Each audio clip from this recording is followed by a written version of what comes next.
News 24 पर मैं हूं आपके साथ मकसूद खान। जनता की ऑडिट रिपोर्ट में आज बात होगी पश्चिम बंगाल की उस लोकसभा सीट की जिसे मार्क्सवादियों का स्कूल भी कहा जाता है। नाम है जादवपुर। एक वक्त में सीपीआईएम का गढ़ कहे जाने वाले इस इलाके में धीरे धीरे ममता की तृणमूल कांग्रेस ने कब्जा कर लिया, लेकिन बंगाल में पिछले दशक में मजबूत पार्टी बनकर उभरी बीजेपी के आने से यह मुकाबला अब कांटे का हो चला है। ऐसे में क्या है जादवपुर की जनता का मन और किन मुद्दों पर हो रहा है 2024 का चुनाव? देखिए जादवपुर की ऑडिट रिपोर्ट।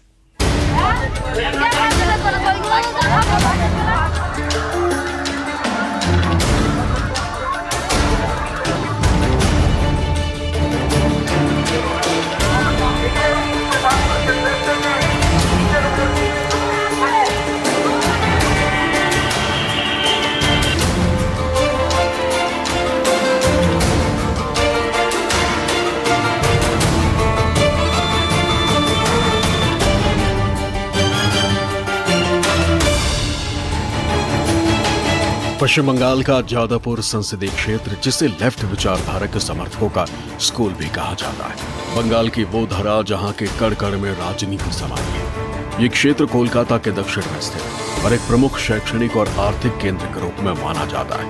यहाँ जादवपुर यूनिवर्सिटी है जो भारत के प्रमुख विश्वविद्यालयों में से एक है। कभी लेफ्ट का गढ़ माने जाने वाले जादवपुर में अब टीएमसी का राज है। 2009 से लेकर 2019 तक टीएमसी ने सीट से जीत दर्ज की, लेकिन बंगाल की राजनीतिक हस्तियों का गढ़ माने जाने वाले जादवपुर में टीएमसी ने साइनी घोष पर दांव खेला है। वहीं बीजेपी ने डॉक्टर अनिर्बान गांगुली को अपना उम्मीदवार बनाया। वहीं सीपीआईएम ने इस सीट से युवा चेहरे सृजन भट्टाचार्य को चुनावी दंगल में उतारा है।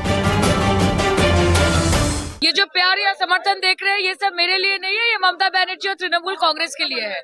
लेकिन लोकसभा का चुनाव कुछ और नेशनल मुद्दे के हिसाब से हम लड़ना चाहते हैं कि भारत के संविधान को बचाने की लड़ाई है, गणतंत्र को बचाने की लड़ाई है, अपने अधिकार को सुरक्षित रखने की लड़ाई है। नरेंद्र मोदी जो है ये गरीबों के लिए ही करते हैं काम, और जो कहते हैं वो वादा निभाते हैं। ये सिर्फ प्रॉमिसेस नहीं करते हैं, वादा नहीं करते हैं, उसको निभा के लोगों के पास जाके कहते हैं कि ये मेरा रिपोर्ट कार्ड है। हालांकि जादवपुर के ताजा समीकरणों पर गौर करें तो इस बार सीधा मुकाबला यहां बीजेपी बनाम टीएमसी का है। बीजेपी के अनिर्बान गांगुली जहां 15 साल के जंगल राज और भ्रष्टाचार के मुद्दे पर टीएमसी को घेर रहे हैं, तो वहीं सयानी बीजेपी को अपने गिरबान में झांकने की नसीहत दे रहे हैं। अगर सबसे ज्यादा एमएलएज और एमपी किसी पार्टी के नानान बहुत सारे अक्यूजेशंस के साथ है, जैसे भ्रष्टाचार हो गया, जैसे रेप हो गया, जैसे क्रिमिनल ऑफेंस हो गया, जैसे चोरी हो गया, ये सब बीजेपी में आपको सबसे ज्यादा दिखेगा। बंगाल के मुख्यमंत्री अगर सोचती है कि यहाँ के सीट लेकर वो प्रधानमंत्री बनेगी, तो वो तो एक क्या कहते हैं मुंगेरी लाल के हसीन सपने हैं। ये कोई तुलना नहीं है। जादवपुर की पॉलिटिक्स को समझना थोड़ा मुश्किल है। यहाँ की जनता अपने मन की बात कभी नहीं बताती। बीते सालों में जिस तरह टीएमसी ने जादवपुर में लेफ्ट को रोका है और बीजेपी ने अपने लिए जगह बनाई है, उसे देखते हुए कहना गलत नहीं होगा कि ये वोटर हमेशा चौंकाते रहे। ये सीट अप्रत्याशित इतिहास का हमेशा से गवाह रही है। 1984 में ममता बनर्जी ने उस वक्त के सीपीएम दिग्गज सोमनाथ चटर्जी को हराकर चुनावी राजनीति में अपना दखल महसूस करवाया था, लेकिन उसके बाद जादवपुर यूनिवर्सिटी के ही प्रोफेसर मालिनी भट्टाचार्य ने अगले चुनाव में उन्हें यहां से बाहर का रास्ता दिखाया था। पिछली बार इस सीट पर मिमी चक्रवर्ती 3 लाख से ज्यादा वोटों से जीती थी, लेकिन इस बार टीएमसी के लिए मामला इतना आसान नहीं। इस समय हम मौजूद हैं पश्चिम बंगाल के सबसे चर्चित सीट जादवपुर लोकसभा केंद्र में। जादवपुर लोकसभा केंद्र, देखिए जादवपुर यूनिवर्सिटी जिस तरह से लोकसभा चुनाव में यहीं पे कह सकते हैं कि बीजेपी के तरफ से डॉक्टर अनिर्बान गांगुली को टिकट दिया गया है। 2019 में टीएमसी पार्टी के तरफ से यहाँ पे मिमी चक्रवर्ती चुनाव जीती थी, सांसद बनी थी, और उसके बाद देखिए किस तरह से जो जादवपुर में फ्लोटिंग मार्केट का विकास किया गया था, फ्लोटिंग मार्केट को खुला गया था। लेकिन 5 साल के बाद देखिए फ्लोटिंग मार्केट पूरी तरह से बंद हो चुका है। फ्लोटिंग मार्केट के जो दुकानदार थे ये अपने दुकानों को छोड़ चुके हैं, और जिस तरह से इस मार्केट पे चलना चाहिए था, इनका कहना है कि इस मार्केट पे यहाँ चल नहीं पा रहा है। जादवपुर में चिटफंड घोटाला एक बड़ा मुद्दा है। यहाँ के लोग बड़ी संख्या में विभिन्न चिटफंड योजनाओं में निवेश कर अपने सारे रुपए खो चुके हैं। साथ ही बढ़ती बेरोजगारी, महंगाई, बदहाल सड़कें और पानी की समस्या जैसे मूलभूत मुद्दे भी यहाँ की जनता के बीच में। शिक्षा का बहुत दुर्दशा है यहाँ पे, लेकिन जो पानी है, पानी का भी बहुत दुर्दशा है। हर घर में पानी नहीं पहुंचता है, इतना गर्मी में कौन सहेगा, ठीक है। और रास्ता आप तो देखे हैं, आ रहे हैं, रास्ता तो पूरा खराब है। कहीं कहीं पे इतना बड़ा बड़ा गड्ढा है कि गाड़ी भी आगे जाएगा तो गिर जाएगा आदमी। वो लोग 10 साल से बोल रहा है, लोग करेगा बट क्या क्यों अभी तक क्यों नहीं किया है? अभी तक जो पानी में सब हर घर में जो पानी आना चाहिए अभी तक नहीं आया है। अभी वोट आया है इसीलिए वो रास्ता खोल रहा है और वो नॉल बैठा रहा है, बट अभी तक पंपिंग स्टेशन अभी तक कोई पे तैयार नहीं है। रास्ता भी समस्या है, इतना छोटा छोटा ये सब अंदर में जो रास्ता है, रास्ता वो तो बोलता है बन गया है, पंचायत में दिखाता है बन गया है, बट अभी तक बना हुआ नहीं है। तो यहाँ पर पानी का समस्या बहुत ज्यादा है। हम लोगों को माने एक बोतल पानी के लिए बहुत कष्ट करता है। जादवपुर के सामाजिक ताने बाने पर गौर करें तो यहाँ 18,16,857 कुल मतदाता है, जिनमें 9,09,757 पुरुष मतदाता तो वहीं 9,07,025 महिला मतदाताओं की संख्या। यहाँ के 58% आबादी शहरी है तो वहीं 42% आबादी ग्रामीण इलाकों में रहती है। जातीय समीकरण के आंकड़ों के मुताबिक अनुसूचित जाति के मतदाताओं की संख्या 24% है, वहीं मुस्लिम आबादी करीब 20 से 25% के बीच है। जादवपुर में हर एक पार्टी के अपने अपने दावे। बीजेपी जहां परिवर्तन की बात कर रही है तो वहीं टीएमसी ममता के जन कल्याणकारी योजनाओं को लेकर जनता के बीच है। हालांकि किसका पलड़ा कितना भारी है इसको लेकर जादवपुर की जनता दो धड़ों में बटी नजर आती है। 100 दिन के काम है, पानीय जल है, इलेक्ट्रिक रास्ता, समस्तटाई उन्नयन का वोट है। ये तो समस्त उन्नयन का वोट है, अदर्स कोई वोट नहीं है। दीदी दिया है क्या, आवास योजना का घर दिया है और 100 दिनों का जो लेबर का पेमेंट है वो दिया है। पश्चिम बंगाल में दीदी का राज चलेगा, दीदी का उन्नयन देख के मानुष वोट देगा, उसका बात कोई नहीं है। इधर कोई नहीं चलेगा, दीदी चलेगा। और लियो जो हमारा पार्टी है वो 1 लाख से वोट में जीतेगा। दीदी बंगाल में है, बंगाली में रहे। डॉक्टर अनिर्बान गांगुली अच्छा है, हम लोग बीजेपी सपोर्ट किया। भ्रष्टाचार का जो साइन है वो ममता जी है, और जो देश का आगे बढ़ने के लिए साइन है, जो राष्ट्र गुरु होता है वो मोदी जी है। जादवपुर में तो दादा ही जीतेगा, अनिर्बान दा ही जीतेगा। दादा की बोलছেন কি হবে? अनिर्बान दा जी जीतेगा। बीजेपी रहेगा तो देश सुरक्षित रहेगा, बीजेपी रहेगा तो राज्य भी सुरक्षित रहेगा। इसलिए हम लोग खुला मन से, अच्छे मन से हम लोग बीजेपी को चाहता है।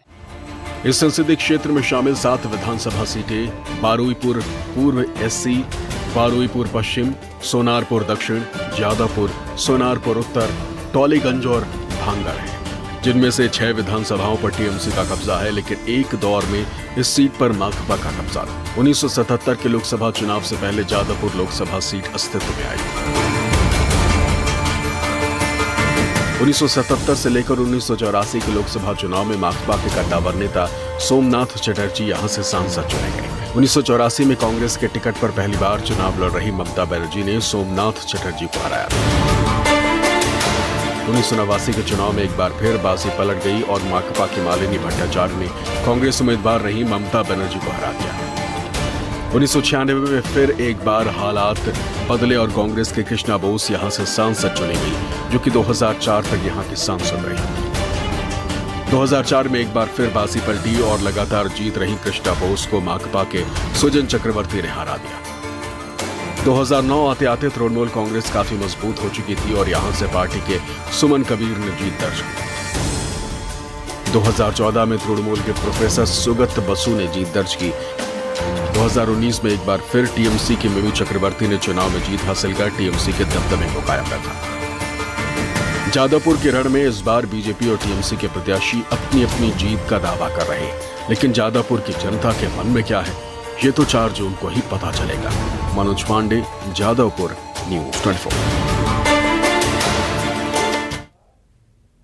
और जनता की ऑडिट रिपोर्ट में अब बात पूर्वांचल के शक्तिपीठ पर छिड़ी सियासी वर्चस्व की जंग पर। पूर्वांचल में पिछड़ों की राजधानी में पिछड़ों की गोलबंदी ने सियासी पारा आसमान छूने लगा है। एक तरफ एनडीए हैट्रिक की तलाश में है तो वहीं दूसरी तरफ विरोधी अपने गढ़ पर काबिज होने की कवायद में एनडीए और इंडिया ब्लॉक की जंग में बीएसपी का हाथी सियासी समीकरण की चाशनी में पलीता लगाने में जुटा है। एक नजर मिर्जापुर के सियासी बिसात पर।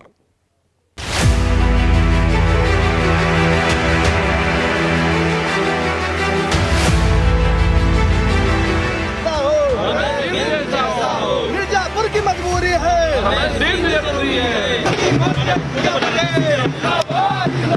योगी मोदी अनुप्रिया पटेल त्रिपाठी जिंदाबाद जिंदाबाद जिंदाबाद। मिर्जापुर ने ललकारा है।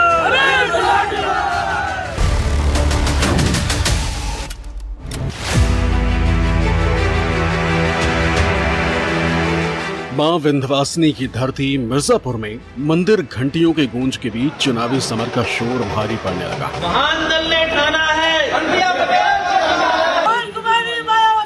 जिंदाबाद जिंदाबाद।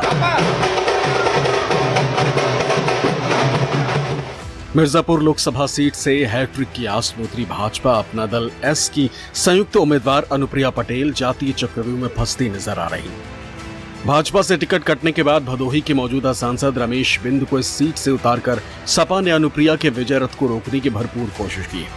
वहीं बसपा ने अगड़ी जाति के वोट बैंक को साधने के लिए ब्राह्मण चेहरे मनीष तिवारी को उतारकर अनुप्रिया को घेरने की कोशिश की। चुनाव में बहुत सारे फैक्टर्स होते हैं, ये भी एक फैक्टर है। और अलग अलग जातियों के लोग तो रहते ही हैं भारत में, तो जब से भारत है तब से अलग अलग जातियां हैं।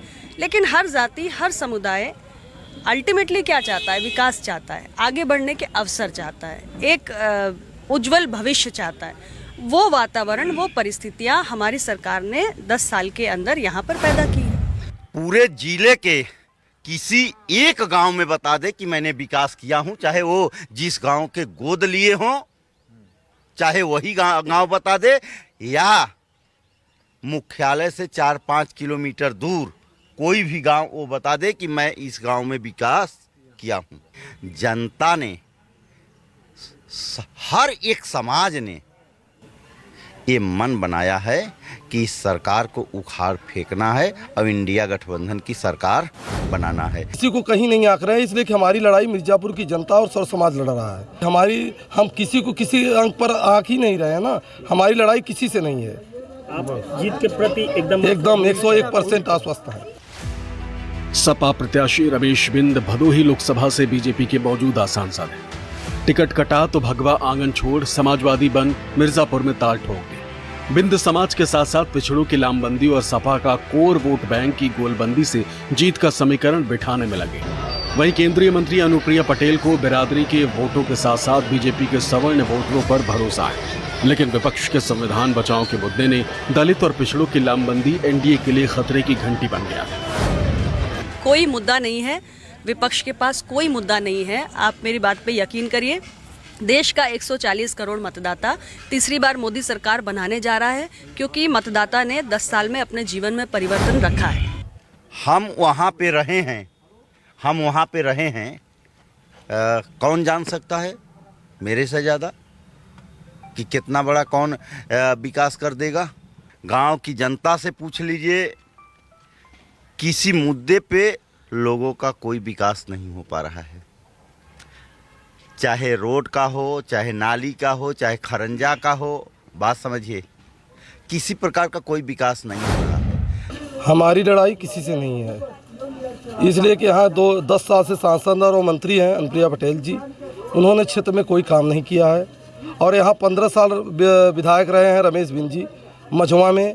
मझुआ यही क्षेत्र है, आप घूम के देखिए, कहीं कोई काम नहीं हुआ। तो हमारी लड़ाई इन दोनों से नहीं है। दूसरी तरफ बीएसपी ब्राह्मण चेहरा उतारकर एनडीए के मंसूबों में पानी फेरने में जुटी। वहीं अनुप्रिया पटेल का राजघरानों पर दिया बयान परेशानी का सबब बनता जा रहा है। हालांकि बीजेपी नेताओं ने पूर्वांचल के कद्दावर नेता राजा भैया के मान मनोबल की खासी कवायद की, लेकिन नतीजा सिफर रहा। तो ऐसे स्वघोषित राजाओं को जिन्हें लगता है कि गुंडा हमारी जागीर है, उनके भ्रम को तोड़ने का अब आपके पास एक बहुत बड़ा सुनहरा अवसर आ चुका है। राजा या रंग बनाने का हाथों में है। ये जात पात नहीं चलेगा। ये सब बहुत दिन तक जाति तोड़ने का काम किया, उस पे राजनीति किया, लेकिन अब ये कुल नहीं हुआ। अब तो इस समय हर एक समाज के लोग सरकार पलटने का फैसला। पूर्वांचल का किला फतह करने के लिए बीजेपी ने जिन जातीय बाहुल्य नेताओं से अपनी ताकत बनाई है, मिर्ज़ापुर में समाजवादी पार्टी ने उसमें तगड़ी सेंधमारी कर दी है। माना जाता है कि रमेश बिंद के मैदान में आने से बीजेपी का चुनावी समीकरण बिगड़ सकता है। मिर्जापुर में मतदाताओं की संख्या की बात करें तो कुल मतदाता 19,03,640 है, जिसमें पुरुष 9,98,023 हैं, जबकि आधी आबादी 9,05,548 है। जातीय ताने बाने पर नजर डालें तो पटेल बिरादरी लगभग 3,50,000 है। दलित मतदाता 3 लाख के आसपास है। 1,50,000 के आसपास मौर्य और कुशवाहा और यादव समाज के 1-1 लाख वोट हैं, जबकि बिंद और केवट 1,50,000 की संख्या में। मुसलमानों की आबादी 1 लाख के करीब है, वहीं ब्राह्मण 1,50,000 और राजपूत 90,000 के करीब। वैश्य बिरादरी की संख्या 1,50,000 है, जबकि कोल आदिवासियों की संख्या तकरीबन 1.25 लाख। मिर्जापुर की जैसे कोई फैक्ट्री या कोनो सब बिजनेस शाही काल मनाई जनता जिससे इतना बढ़ना संख्या में कुछ शाही काल होके। एजुकेशन अच्छी होनी चाहिए और विकास तो होना ही चाहिए, क्योंकि गाँव में तो कोई भी चीज़ अगर जैसे नाली बन रहा है तो एक उसे खन दिए तो उसे 6 महीने साल भर तो बनाना ही नहीं। इस बार उद्योग मंत्री हैं, लेकिन उद्योग के नाम पे एक भी मिर्जापुर में ये उद्योग नहीं लगा और आज भी लोग पलायन कर रहे हैं बाहर के लिए। हम लोगों को बिजली चाहिए, पानी चाहिए, ये सब सारी सुविधा है इसमें। मिर्जापुर लोकसभा के सियासी सफरनामे पर बात करें तो 2008 के परिसीमन के बाद भदोही जिले से अलग कर मिर्जापुर लोकसभा का गठन किया गया। 2009 में हुए पहले चुनाव में सपा के बाल कुमार पटेल ने जीत की साइकिल दौड़ाई, लेकिन 2014 के चुनाव में एनडीए के साथी के तौर पर अनुप्रिया पटेल ने अपना दल का खाता खोला। 2019 में एक बार फिर अनुप्रिया ने जीत का सिलसिला जारी रखा। बात सिर्फ मिर्जापुर की नहीं है, पूरे पूर्वांचल में अनुप्रिया पटेल की जिम्मेदारी बड़ी है, परीक्षा कड़ी है। भारतीय जनता पार्टी जानती है कि पूर्वांचल में अपनी जीत की नैया पार लगानी है तो सहयोगियों का साथ बहुत ज़रूरी है। ऐसे में जाति समीकरण भी एक बहुत बड़ी सच्चाई है जिसमें लगातार विपक्ष सेंधमारी कर रहा है। यही वजह है कि अनुप्रिया पटेल आजकल हर मंच में प्रधानमंत्री के साथ दिखाई देती हैं। पिछड़ों की लड़ाई में अगड़ों की नाराजगी अनुप्रिया पटेल के लिए चुनौती बन सकता है। वहीं बहन पल्लवी पटेल की पार्टी से उतरे दौलत पटेल भी परेशानी का सबब बन सकते हैं। दूसरी तरफ इंडिया के सामने पिछड़े और दलित को साथ लाने के पीडीए फॉर्मूले को अमली जामा पहनाने का चैलेंज है। पूर्वांचल में जो पिछड़ों को जितना साधेगा, मां विंध्यवासिनी का आशीर्वाद उसी को मिलेगा। कैमरामैन अजय कुमार के साथ प्रशांत देव, न्यूज़ 24।